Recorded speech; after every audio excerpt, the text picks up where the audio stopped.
Tony John in conversation. A desire to never stop improving informs Weng Chie Cheung's framework of life, pushing her to always aim higher and boldly venture down roads less traveled. This personality trait is responsible for a stellar and ever-evolving legal career spanning very different industries, from vehicle logistics to insect-based food to alternative tangible assets. Weng Chie's relaxed and easygoing nature belies a fiercely driven individual whose thirst for knowledge and new challenges has made her an adept adapter, equally at ease in legal chambers as she is in corporate boardrooms. This formidable problem solver has an uncanny ability to make seemingly incompatible elements seem like matches made in heaven, including building an incredible career while raising a family. As a half-year, half-dead Dutch person myself, I feel excited to explore Weng Chie's world as a fellow multi-culti humanoid. We who live with each of our feet planted in very different cultures, in her case, Hong Kong Chinese and European Dutch. One of her favorite quotes is, "A diamond cannot come to life until light moves through its heart." I can attest that Weng Chie radiates an inner luminescence that is as brilliant as a flawless diamond. And I hope that the next hour or so, I'll be spending exploring the many facets of Weng Chie Cheung's... I'm going to say that again. And I sincerely hope for the next hour or so, I get to explore the many facets of Weng Chie and how she brings to life the utterly fascinating example of human excellence that is the life she lives. Weng Chie, thank you for being here today. Thank you for the kind words, Tony. I got choked up at the end, because it's all true. Actually, it's interesting because I told you just before we talked that we haven't spoken much. And there's not much about you available out in the world, which I think makes this conversation very exciting for me because it's a moment to confirm a suspicion I feel about you. Ooh. Yes. And the suspicion was encapsulated in my introduction. It is what I feel about you. I think, you are a really, really easy person to get to know, an easy person to talk to.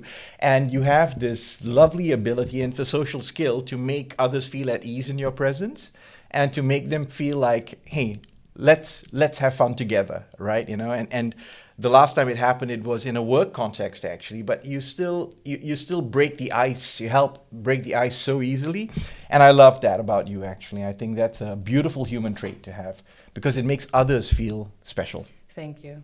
Yeah. I know it's very helpful in your daily job as well because as a legal specialist, you want people to come to you with their problems and issues, so I can help them. And the same counts in social life as well. Yeah. It's nice to know different kinds of people. And their stories as well. It's so fascinating that you started off by mentioning you want people to come to you as a legal specialist with their problems, right? I've spoken to another lawyer, a lawyer of many decades of experience, and in retrospect of his very sterling legal career, he said that, it's kind of tough being a lawyer because people only ever come to you when they have problems. You never see people when life is good, right? Yeah. And I think he said that as in the emotional toll it does take. I mean, you're a professional, no doubt about that, but you're also human, right? Yes. And you are dealing with people facing problems of different degrees, and in different shapes and forms. How do you, on a human level, deal with that? How do you not take it home with you? It's hard not to take home with you, but you switch off the emotional level because what you want is to reach your goal and to help your clients or your friend or whoever it is. So you just switch off your emotional barrier and says, okay, how do we get what we want? And it's not easy because sometimes at home, of course, I think of all the issues and it's like, we are advisors. We're not a magician. We cannot solve every problem, but we can ease the pain. Sorry? And that is the most important part. We want to ease the pain up front and afterwards. So what we do is we manage expectations because sometimes a goal is not always reachable. You used some very interesting terminology. You say we are advisors, we are not problem solvers, right? Is that kind of like something you have to remind yourself constantly, that I am here to advise, not fix? But the thing is, we would like to fix every problem, but it's not always possible to fix the problem. So it's a necessary thing you have to repeat. Yes. Okay. Yeah.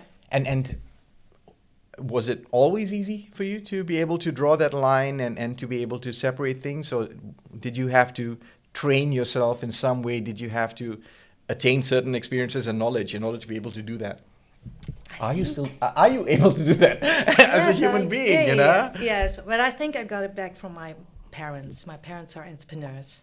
So what they did as well was, during the day was business, and when it was at night, it was home, family, and then you concentrate on the emotional level.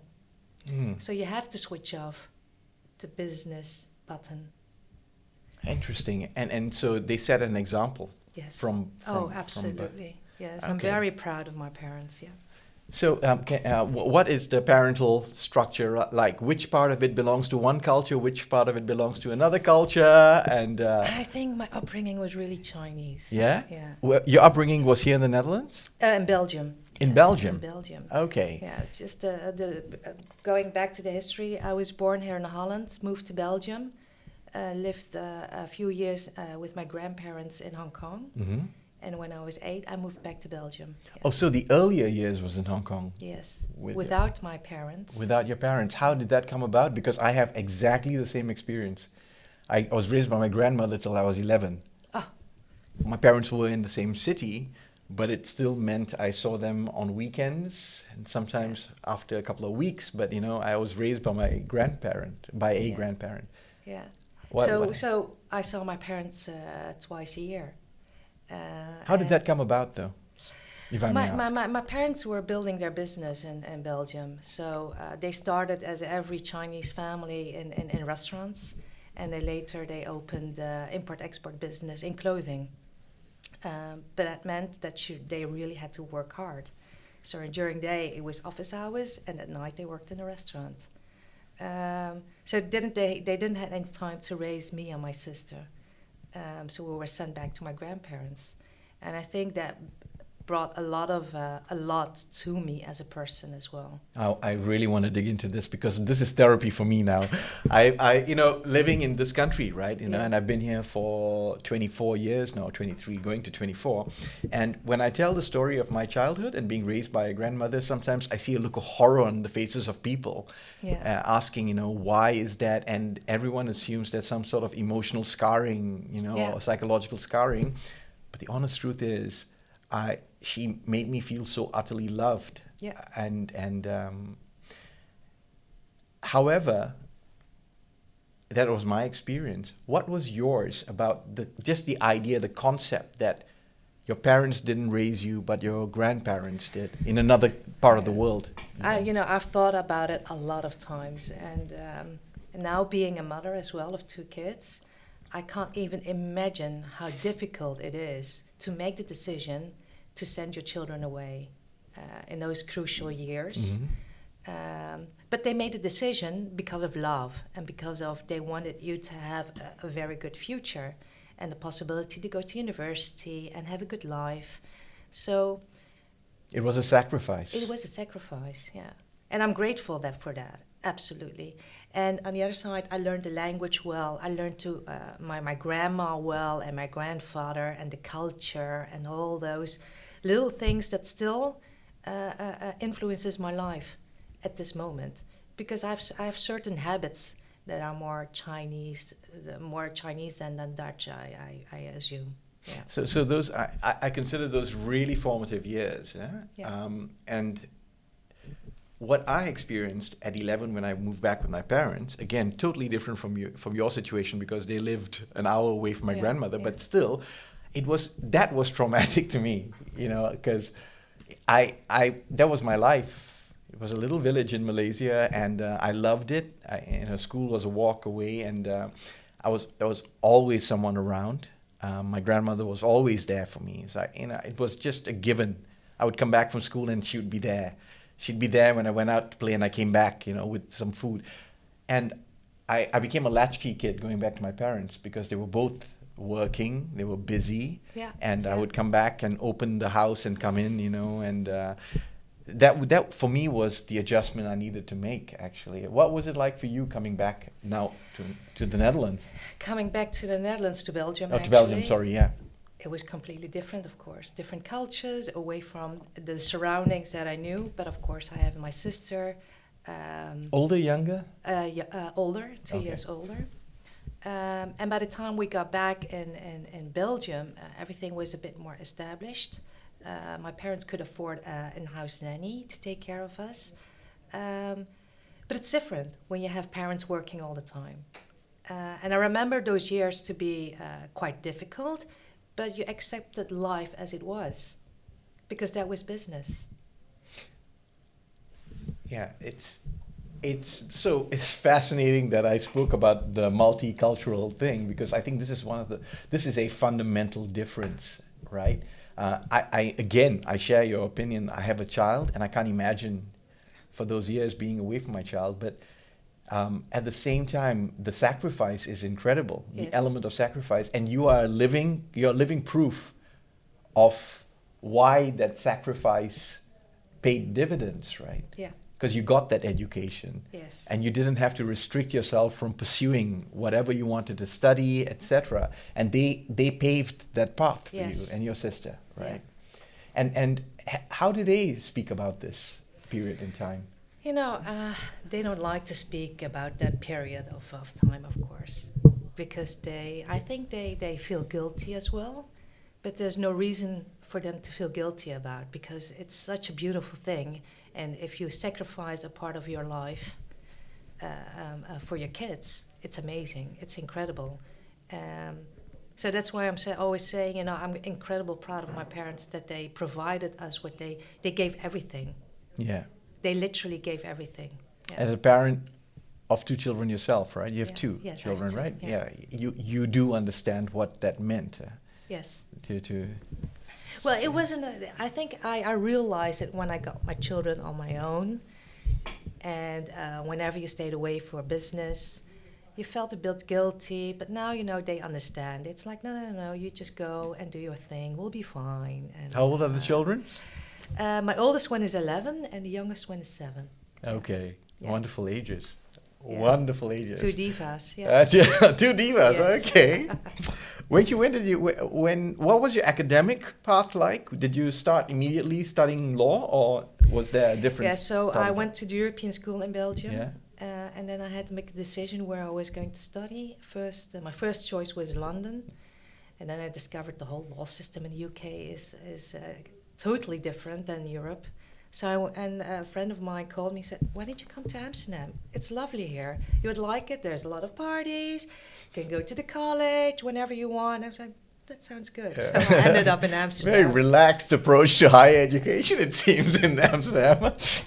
Yeah, so I started my study in Amsterdam, and as you can, I really found it out after 2 years. I'm more of a practical someone. I missed working itself rather than only studying. So a part of my study, I finished, how do you say it, in part-time. Yeah, okay. So I had a job, and I studied law in the evening. So you took a longer Yes. amount of time to Yeah. finish your law Yeah. degree. How did your parents feel about this? They supported me completely. Okay. Yeah, they Because were fine because yeah. they know who I am and what kind of type of person I am. That's Yeah. very interesting. The whole tiger mom, the tiger mom persona, right? And I think it's across Asia.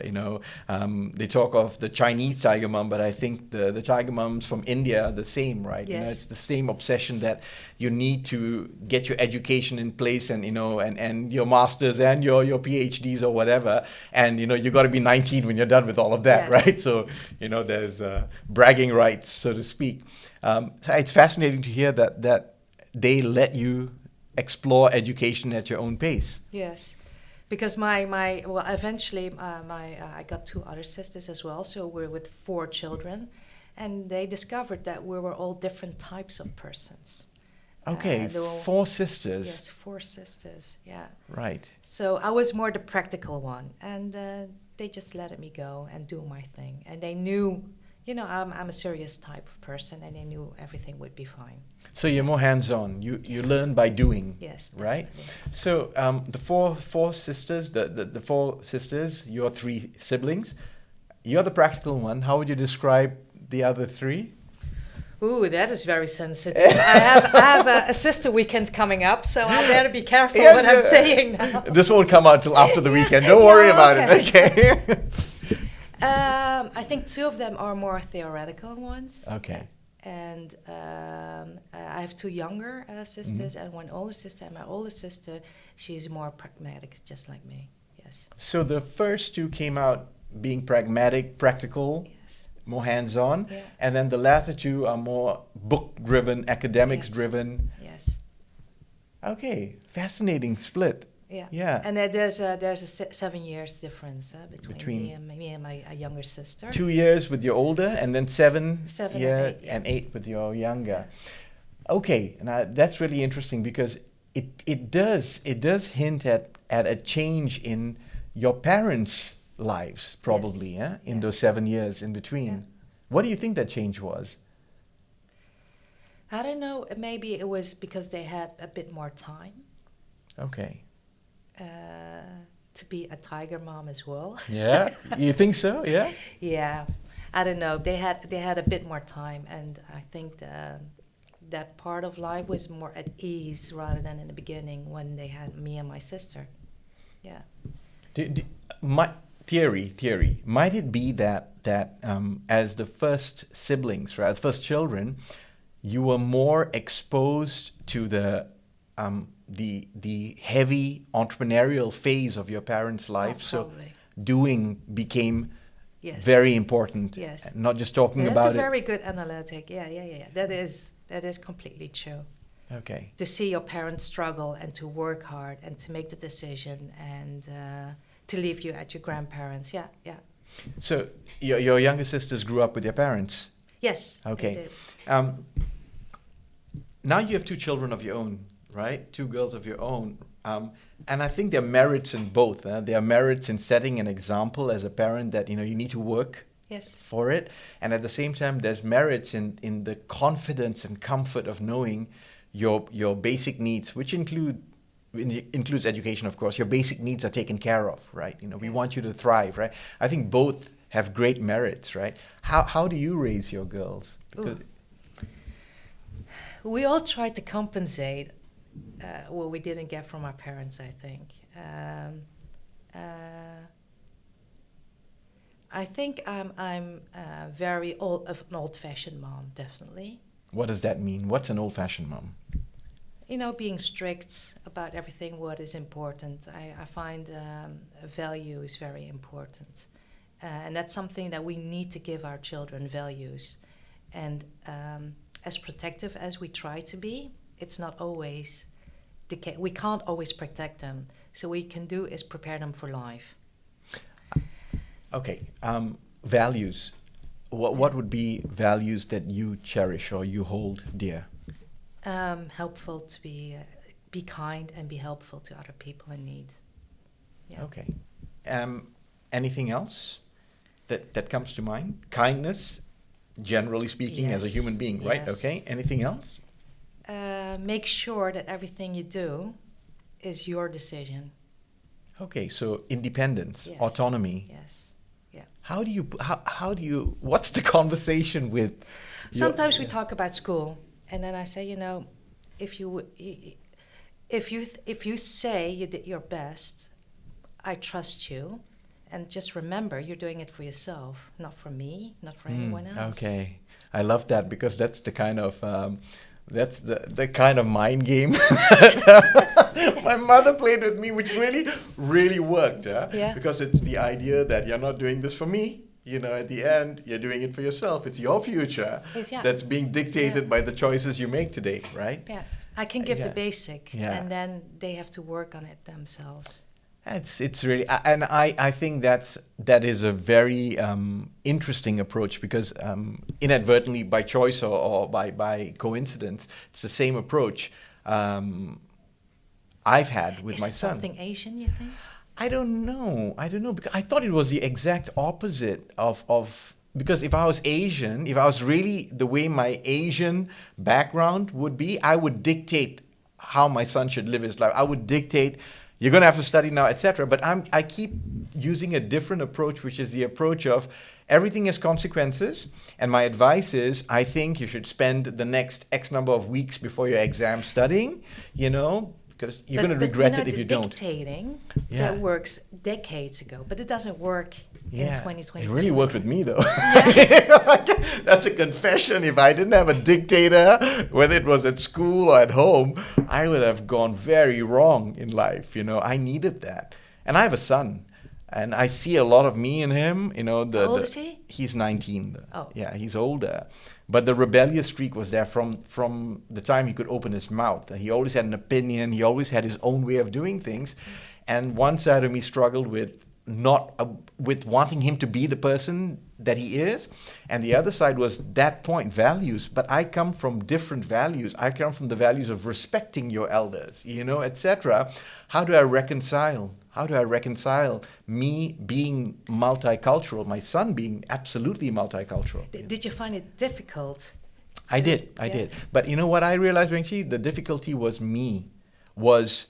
it was nothing to do with my son. It was how I thought I was being perceived by others in my role as parent. Yeah. If I could divorce myself from my ego, Yeah. then I could observe him, and I could evaluate what was going on, and I could come to a very balanced conclusion of, what he's saying is not wrong. He feels differently about the conversation, and he just wants to express himself. And we've created a safe enough environment that he feels confident enough to express himself. So on the balance of things, that's a good thing, right? But my Asian side says, oh my God, this is a much older person, and he shouldn't be interrupting or anything when he's talking, because he thinks, but I don't agree with this, right? That was the struggle. But that struggle was about me, not about him. I think one of the hardest things as a parent is to let go and to respect the opinion of your child. And to, to give your child space to develop themselves. Yeah. And for my children, I think it's very hard because they have 2 lawyers as a parents. So by the time that my oldest one was 8, she said, first of all, secondly, She was presenting a case. And I was like, okay, this is coming completely wrong, but okay, just leave it. And, I would be very amused, though. I'm frustrated but amused. Frustrated, definitely.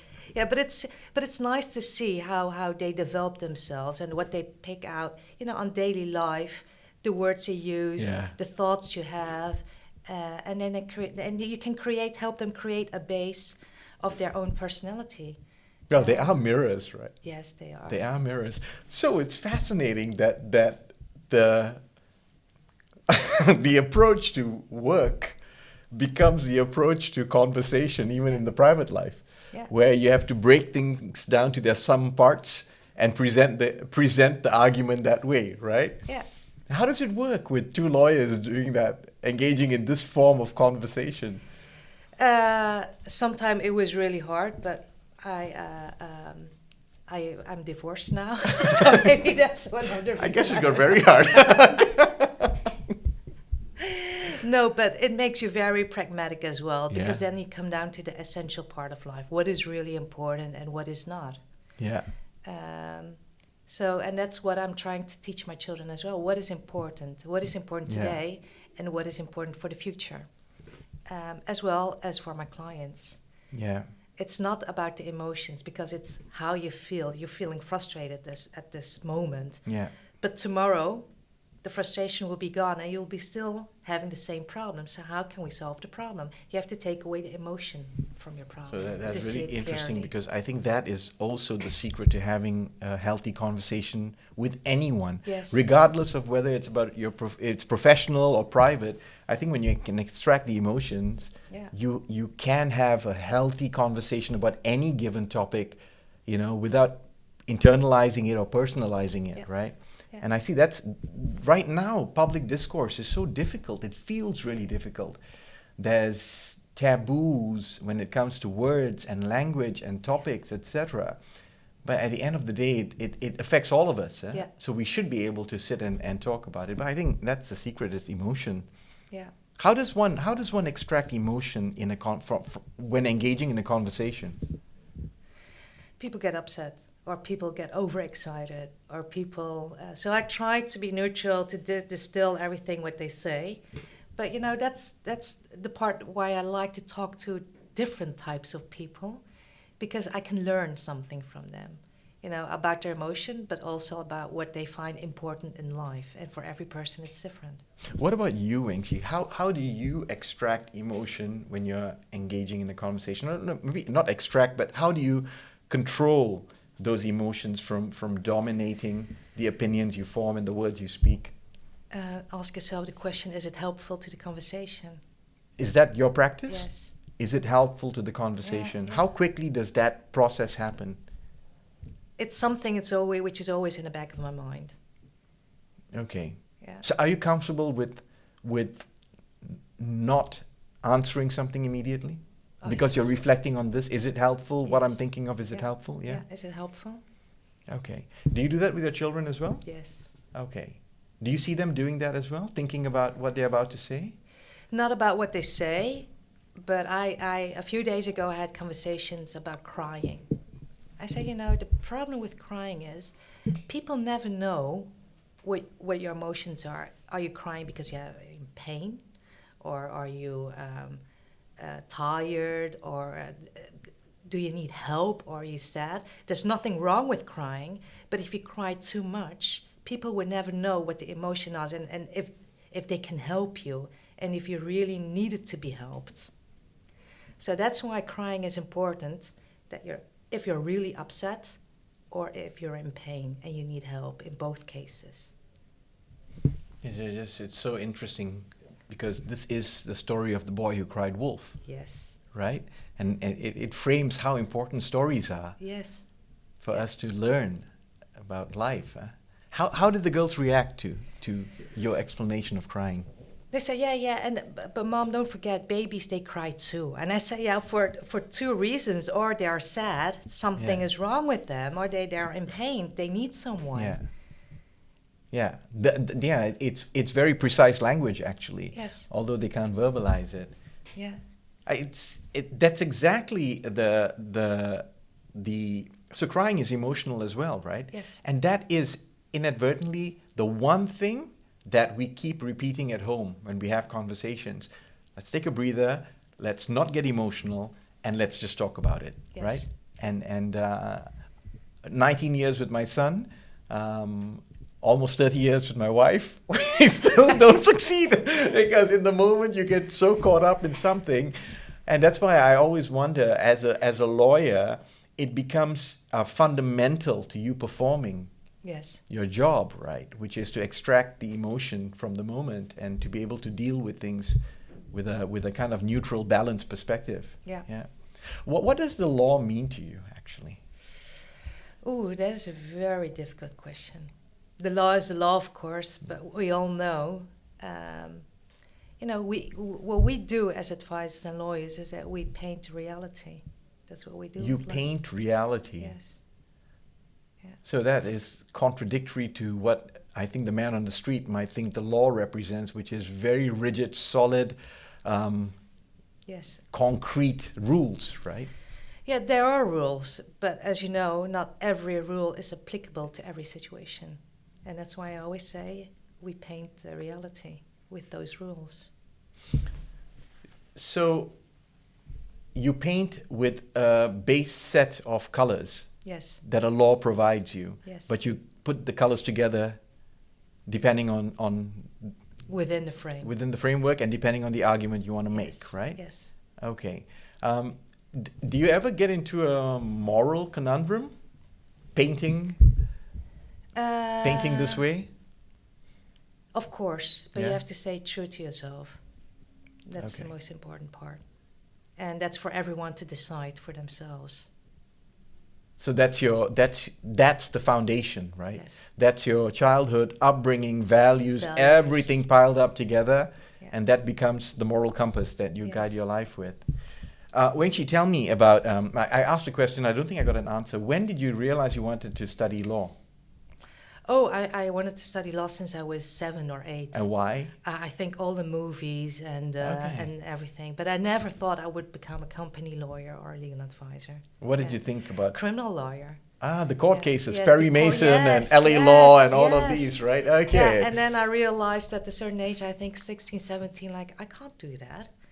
That's morally, that would be too heavy on my consciousness. I can't do that.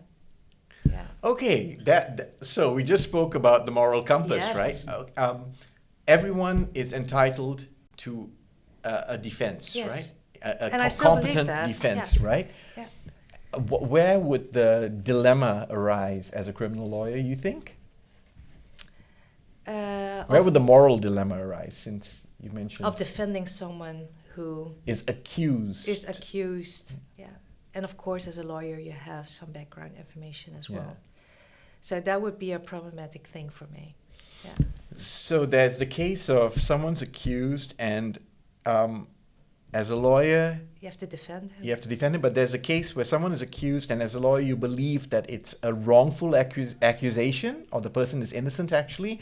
And then there's another situation where someone has committed a crime, but by law, they are entitled to legal representation, Yes. right? Would one outweigh the other, or would it be problematic because of the nature of the fact that it's Both, criminal already law? both. It's a crime Both, being yes. committed. Yeah. Yeah. Okay. And white collar crime versus It's the same. it's the same. Crime is a crime. Okay. And how does it reach that conclusion that a crime is a crime? How do you play? What's the end? Because there's always a victim. And the victim is it's human, right? It's human, It's yeah. human. It's not a few numbers on a piece of paper, etc. Eventually, somebody gets impacted, Yes. right? Okay. Okay. Now, the whole idea of this is actually that I want to learn, and I've already learned a lot. Thank you. We have succeeded in the mission of this podcast. But the other thing is that there's a younger generation. You spoke of your kids, I spoke of mine, and hopefully, that we're going to have young adults watching this who might be contemplating a legal career, right? What's your elevator pitch on why one should contemplate becoming a lawyer? If you want to change the world, the corporate, then you should study law and become an advisor, because the influence is mega. Yeah. Tell me about an influence you've managed to make on the world that you feel especially proud of. Of course, you helped companies, building a more solid and efficient legal process. But sometimes your influences can be really big on moral decision making within the company. And are you allowed to mention any case without mentioning too many details? No. Okay. Confidentiality is respected still. Okay. Okay. Then, because you can be a change maker, right, in the world, and the law gives you the tools to actually make actual change. I think that's a very solid pitch, right? Yes. What would someone considering a career in law need to be aware of so they can manage that process without encountering surprises, unpleasant surprises? What are the unknowns about a career in law that you should know about early on? Would help. I think the problem now with the law practice and law at this moment, it's very corporate, very hierarchy. Hmm? There's change coming, and you can see that in the next generations.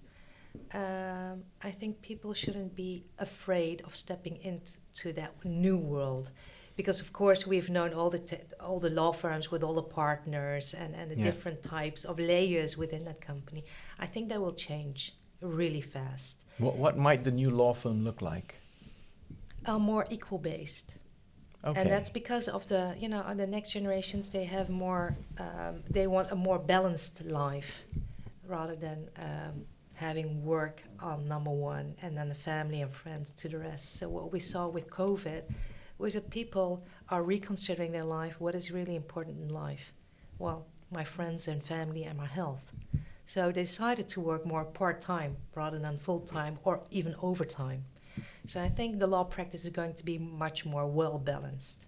Okay, so I find this a really interesting and complex point you just raised, right? Yeah. Interesting because we all have spoken about that work-life balance, Yeah. right? We all know it's something we'd like to pursue if we're not there yet, and we'd like to maintain a balance that makes us feel fulfilled, right? And at the same time, we've never lived in a time with more stimuli to want more. You pick up your phone on Instagram, on TikTok, it's all about, look at my life, it's so good, look at this, look at that. I'm on this beach in Bali, etc.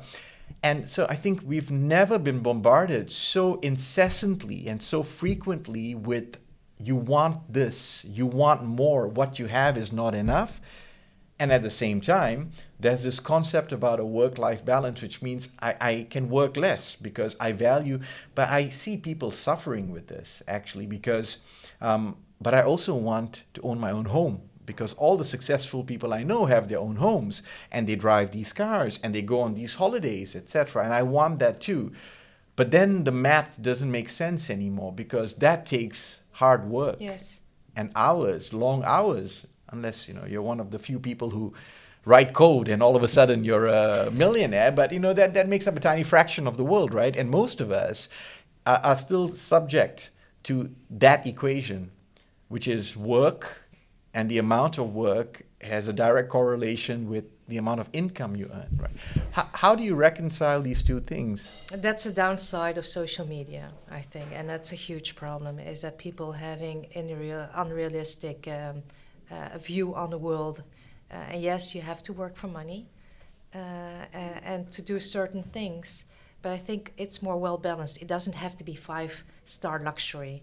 It's fine to be in Bali on 3 stars. I think that people will make concessions, but for sure, the next generations want to explore more and see more in life and enjoy more of their friends and family than the previous generation, where it was more status. What is your status in the company? What do you own? Do you have a car? Do you have 3 cars? Have a big mansion? All those materialistic things are not that important anymore. And you can see that back in society. We share cars now. People don't want to own a car in a city. Yet, the people that are called influencers, and those can be CEOs of companies, like the Bezoses of the world, or celebrities, etc. They still project those materialistic components that have always looked the same. That big house or mansion, that jet-setting lifestyle, etc. That feels like a constant as a measure of a successful person in a very shallow sense, right? But we are shallow creatures as well. We were looking at a picture on Instagram and we think that must be this person's life, when it's known that most of it is just fake it till you make it stuff going on. So that part that hasn't really changed, and yet there is a change in the young generation. So I'm saying this now because it goes back to your remark. The old structure of the law firm is built in such a way with certain considerations. Yes. You needed to have a physical building on a certain part of the real estate of a city, so that you're respectable, and a certain number of partners and lawyers, these layers that you spoke about. Is it realistic to imagine a different sort of more equal law firm can be built, when eventually the kind of markers people are looking for when they want to find a law firm to represent their companies or themselves, they're still going to find out where's your office located, really, and you know what I mean, Weng Chie? I think I think that people still look at these traditional markers of success. I think they will despair with generations to come. Yeah? Yeah. Do you see evidence of this? You see all these niche shops or boutiques or even law firms not at the hotspot centers of the city. Geography aside, what is a niche law firm today? Have you seen the model of a new kind of law firm? Yes. Yeah? Yeah. Could you talk about that? What that looks like? I bet there are different types of niche boutique law firms where their partners are all equal. And of course, they are specialized and have experience, major experience in the corporate world. But you can see these popping up everywhere. And that's why, the traditional law firms are having problems to find people or to keep people on board. Okay. Yeah. Because a new shape and form Yes. of the legal practice is arising now. Yes. Being part of a law firm versus being a lawyer within a company, right? You've experienced both, correct? No, I've never worked. I've used to work in a law firm, but Yeah. after a few months, I realized it was not made for me. Very quickly, that Yes. sounds like. And why Yes. is that? What was Too traditional, too much hierarchy. Okay. Yeah, there was no. I knew already I was more hands-on, and I would like to work in a company, and that's what I did. Yeah. Companies are also hierarchical, right? They can be, right? They can be. Yeah. So do you intentionally work in companies that are not hierarchical, or have you learned that being a lawyer in a hierarchical structure, a corporate structure, still gives you that? No, I Freedom. think it's important to know your way within the company. Of course, there is a lot of layers. Yeah. But as I mentioned before, I think it's, you need to have social skills. You want people to come to you with their problems. So that's why I don't find hierarchy that important. I would rather, present myself as the go-to person. So my door is open. Yes, my door is open. And it doesn't matter on which level you are in a company. My door is always open. And do you find, let's talk about corporate structures, right? You have the C-suite and Yes. etc. Do you find that certain layers, with your door being open, creates a more effective outcome in Yes. the work that you do? And which layer is that in traditional corporate structures? I think more on the operational level. Operational level. Yeah. Okay. And that's, of course, where, they are confronted with the problems on daily base. C-suite, of course, they're confronted at the end if the problem is really major.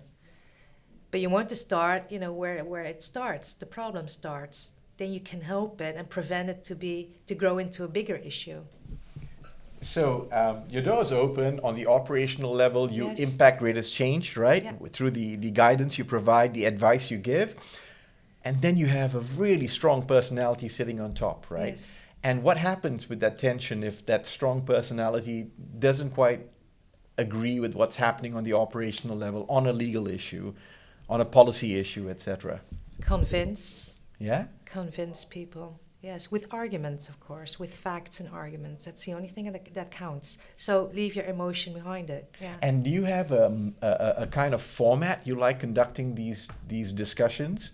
Do you like it one-on-one, or do you? It depends on the person sitting on the board, and it depends on the connection you have. Yeah.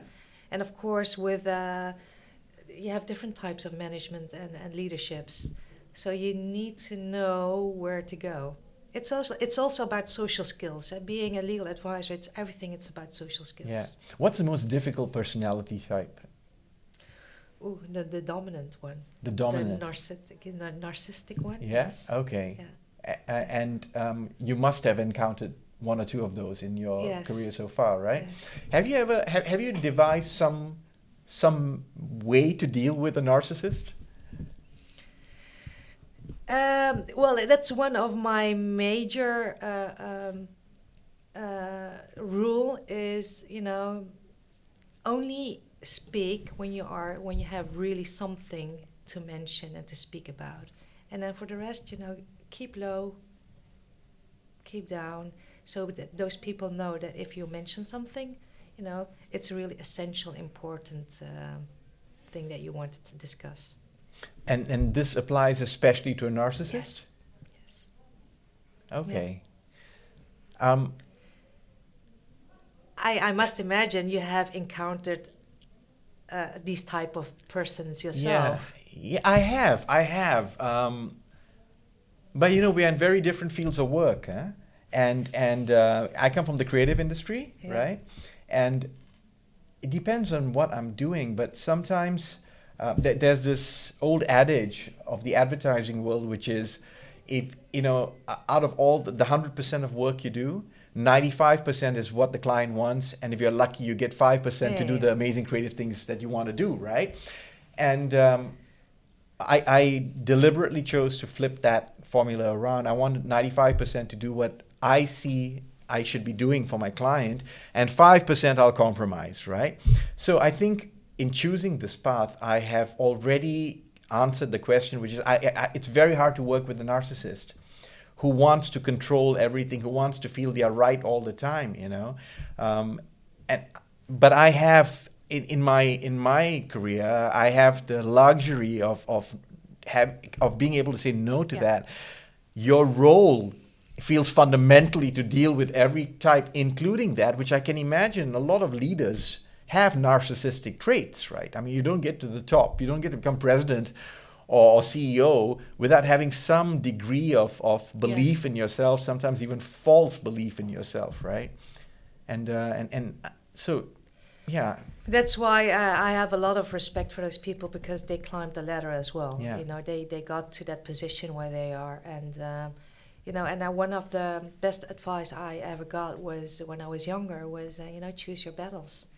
So know when to speak, and if you speak, stick truly to yourself. Who told you that? Who gave you that piece of advice? You remember? There was a CFO, yes. A CFO? Yes, yeah. Choose your battles. Yeah, choose your battles. Yeah, I think it's so interesting, but these pieces of advice, right?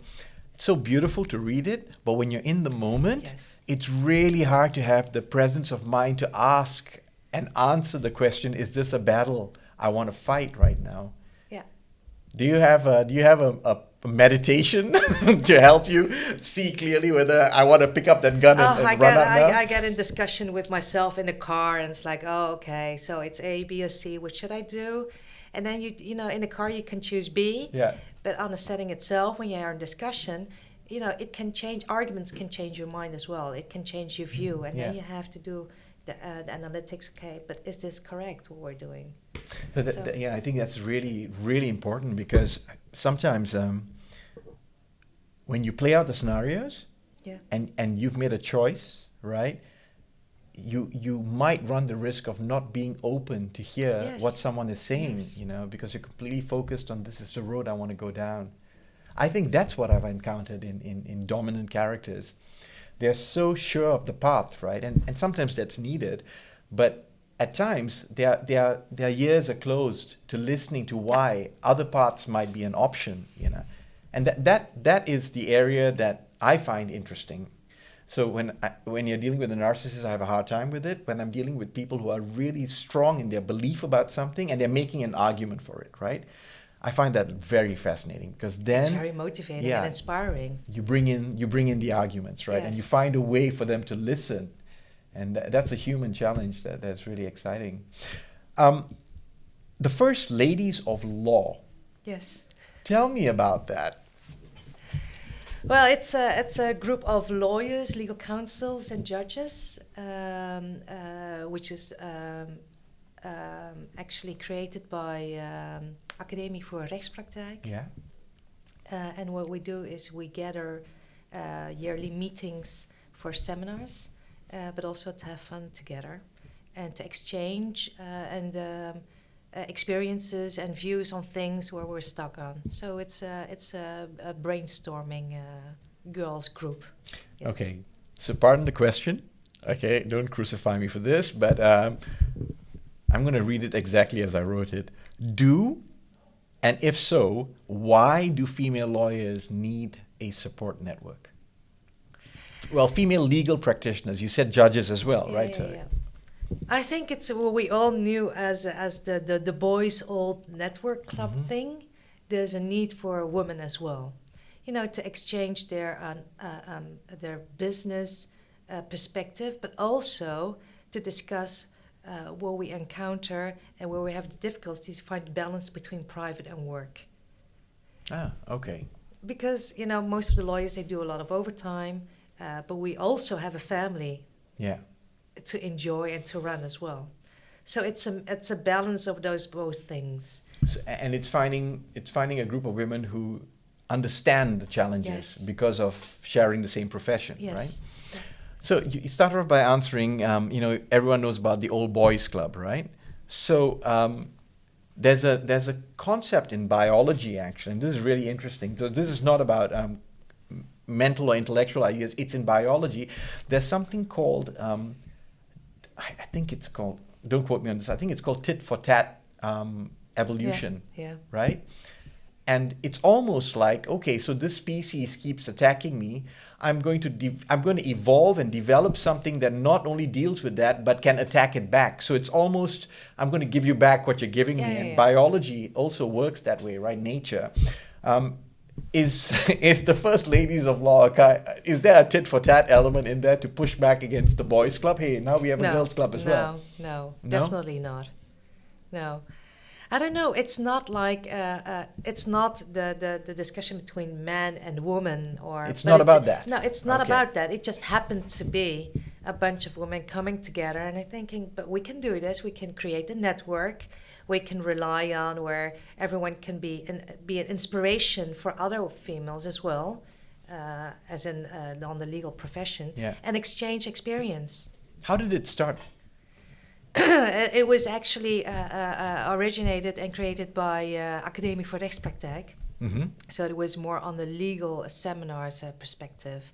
And now it started to be a yearly event for all the ladies to go internationally and follow seminars, but as well as a bonding experience. Yeah. So the Academy of Rechtspraktijk, the legal practice, they founded this organization. So it's called, is that what Magna Charta? Yes. First Ladies is? Yeah? Okay. But they've given it a different label. They've given it a very cool sounding label as well, right? So there's the concept of branding coming in, right? Why? Why this? Why not just have an offshoot? Do you know the backstory of how this came about? How they got the name together? No, but it's for a legal person. It's very logical, I think, and I don't think they ever think of branding itself. It's more like the legal practices. I think they just spread the word. There's no active marketing about it. Whoever came up with this name should get into marketing, because I think it's quite genius. I will First Ladies of Law. So you know the person who came up with it? Yeah, of course.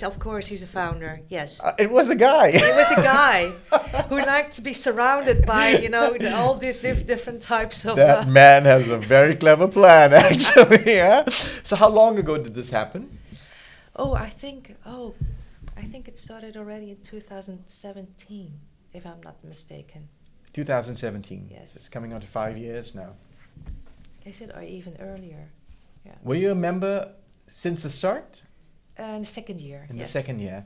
So how has the club evolved, if it has evolved over the last 5 years, half a decade? Are there changes in what's happening? Are challenges different now? Challenges are different, yes, definitely. During COVID, we didn't get together that much, but I think there are some true friendships which originated from the club as well. So it makes it easier to call each other when you have a problem, dealing with a professional problem, or to have a sparring partner. And you resort to this tool often. Yes. Right? So it's really serving a purpose. Yes. Do you think it's necessary across industries? Something similar?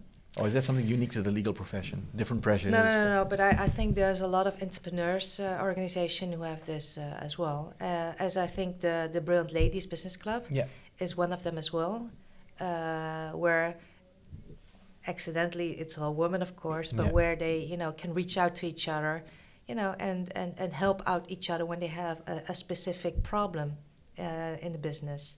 And it's from, corporate or in a startup phase. Yeah. I think that women, I think men are easier to connect to each other. Like, listen, I have this problem. How did you do it?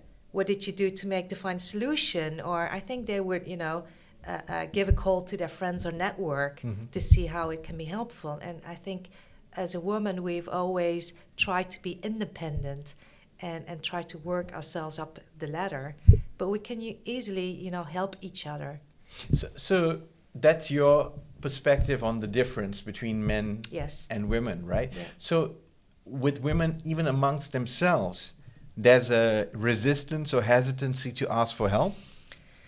I don't think it's a very natural resistance. Maybe it's not. You have to be open about your business and about your emotions about your business as well, and that's something hard. Because, women, we try to, this is private and this is business, and we have to act professionally without any emotions. But of course, we all have our issues on a daily basis in running operations or making decisions or finding solutions, even when it's, financing problems. And I think it would be helpful for everyone, to connect to each other and then ask them, okay, so I remember you have this problem once. What did you do to solve it? How did you solve it? I'm having this current problem now. It's so somewhere in me, I'm thinking that maybe because it feels women are far more comfortable talking about emotional things, right? Yeah. It's easier for a woman to speak about feelings than men do. Men have all these macho elements saying, I don't want to seem weak, and talking about feelings makes me look weak, right? Women didn't have that problem, which made them feel like the stronger of the sexes, that they could speak about this. It's interesting to know that professionally, it might be a different scenario operating, but maybe that's also because they had to fight their way into companies, dealing with men who. Yes, and they have to, and now we can have the opportunity to be vulnerable about the issues that we run on daily basis. So I think we really need to explore that path, and a woman can be very helpful to each other. So the First Ladies of Law actually is a kind of reminder or a lighthouse to the world of women to say that you can be vulnerable and it's perfectly fine, right? In fact, it might even make you perform better at what you're doing. So forget about the programming that you need to be stone-faced and unemotional because you bring something extra. Yes, and we can have fun together. We can brainstorm. We're just a club of network where you can rely on each other. And how does the First Women of Law help the male in the legal practice? We don't. That's not a topic. That's in our brutal honesty. Yes. No. I want you to analyze this now and find out how you're making an impact on men as well. I want to hope you are. Weng Chie, come on. We don't discuss this. We don't. Actually, that's quite refreshing. So here's a guy thinking, you must talk about it. And the answer is, no, we're having too much fun. We don't even think of you. We don't think of you. Okay.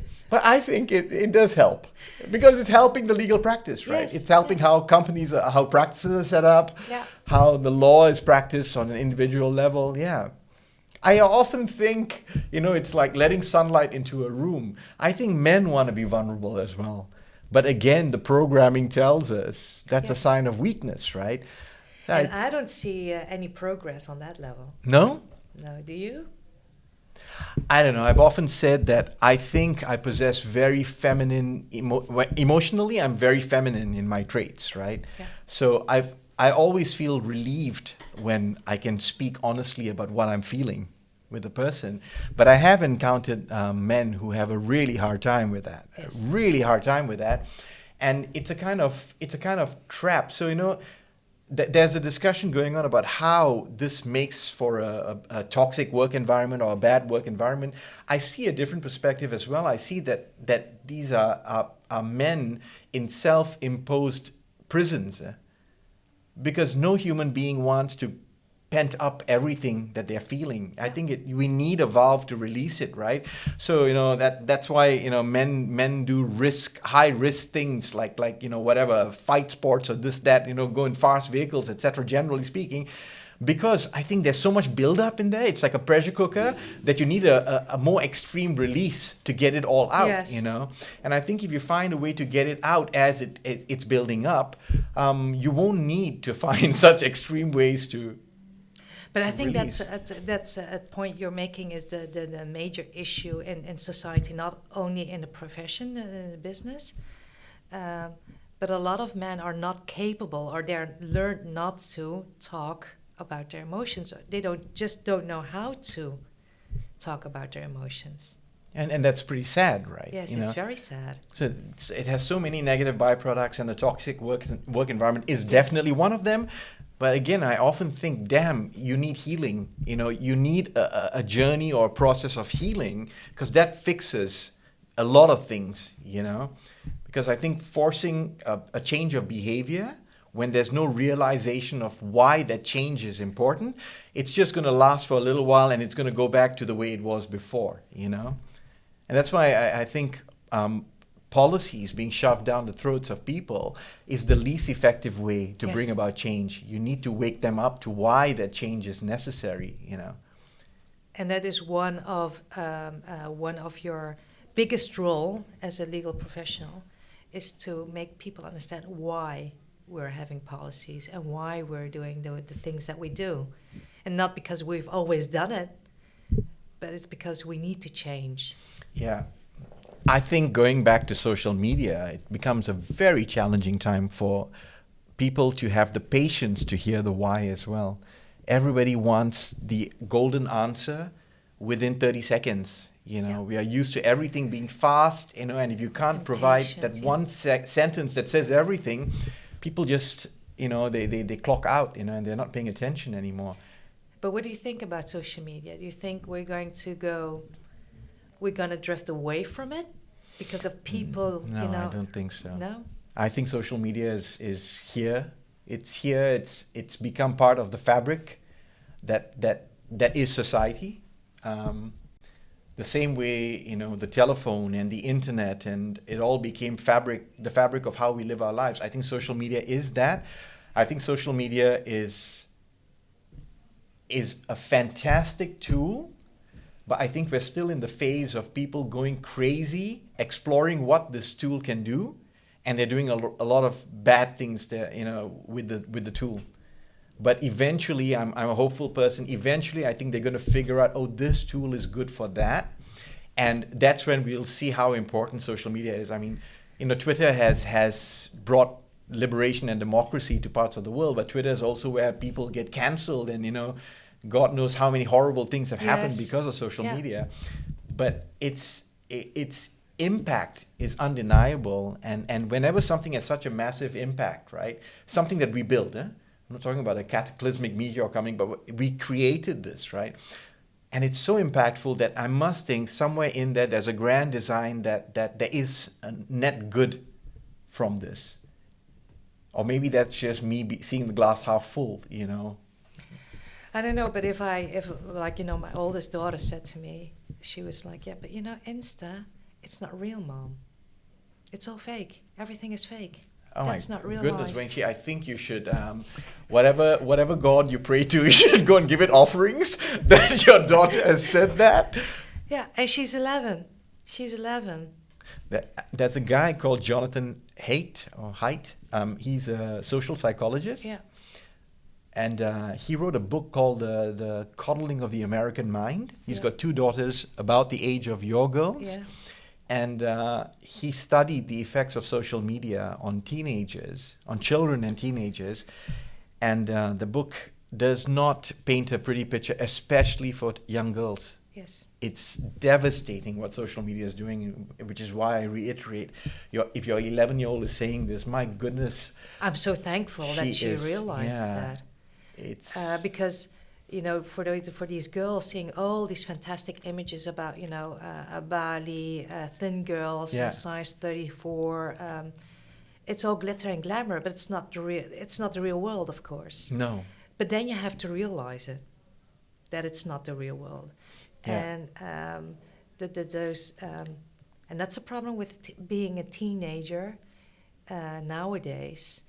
It's very difficult to understand how the world is really, what the reality is. Correct, yeah. Also, because social media is so compelling. Yes. Right? But at the same time, that nature of social media, that it can be so compelling. Imagine if it was a force for good. The possibilities are mind-boggling. But I think that we are more aware of the impacts social media has on us and the children as well. And I think we might go to a trend where we're, downsizing it. Yeah, or using it more selectively. Yes. And I think that's what you see also when Facebook first came out. Everyone is doing everything on Facebook, and today it's become kind of like how I keep in touch with some friends and family, every now and then. I just follow what's going on, And social media, Instagram has become how I'm going to flex my amazing life, whether it's real or not, right? And that switched now to TikTok, which I heard is the Google for kids. I don't use TikTok. I have no idea. But think of that as a concept, right? But it's the way we go to Google to get answers. Kids are going to TikTok, And who's going to make And it's TikTok is a social media. It's not the encyclopedia. It's not the reality. You can put everything on TikTok, and everyone starts to believe it. Yeah. That's what I find really terrifying about social media, because it becomes the reality. Even if it's not, if it's a lie, you can spread rumors, lies, but they're not the facts. So,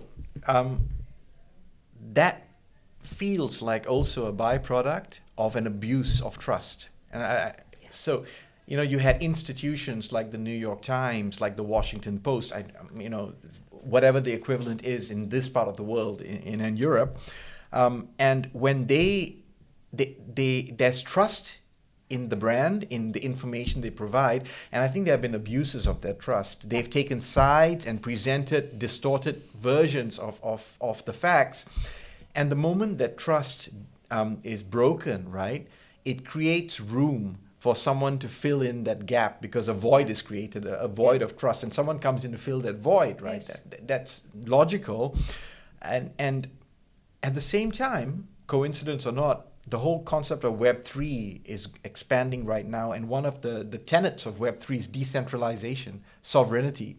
No one single person or body or institution has control, Yes. right? Then you think of the fact that social media seems to be the first incarnation of a decentralized information network.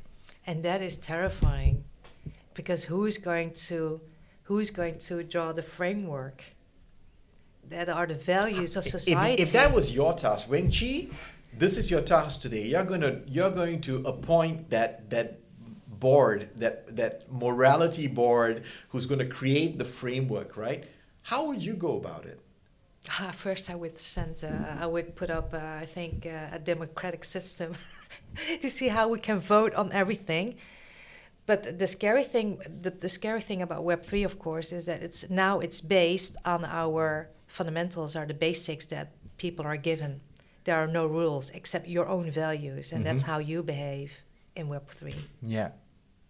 Yeah. That is scary. Is it scary because you believe a human being by nature is going to make bad choices? Their conscience is not the best. No, I think that social media has a big impact on the morality of younger generations. It's about greed. It's about greed. Greed, wanting more, wanting everything. It's the creation of Yeah, don't you think so? Yeah, so do you know one of the definitions, I forget who, but this guru in advertising had a definition of what the industry is about, and he said it's creating desire in someone where there is none. Oh, yes. Oh, that's perfect. Okay, Yes. so Yes. what difference is social media to, and this was said in the Madison Avenue days of New York advertising back in the 60s or 50s, right? And today we are in 2020, almost a century later, and it feels like you've just described social media in the same way. Yes. Creating desire where there is inherently none. I mean, not need to go to Bali to that beach, but I'm watching this influencer, and now all of a sudden, mom, I want to go tomorrow. She's 16 and she's in Bali, Yes. on a summer break, right? So it feels like we live life in loop, actually. But I think the most important question is, how did we get there? Why are we still there? Is it the system?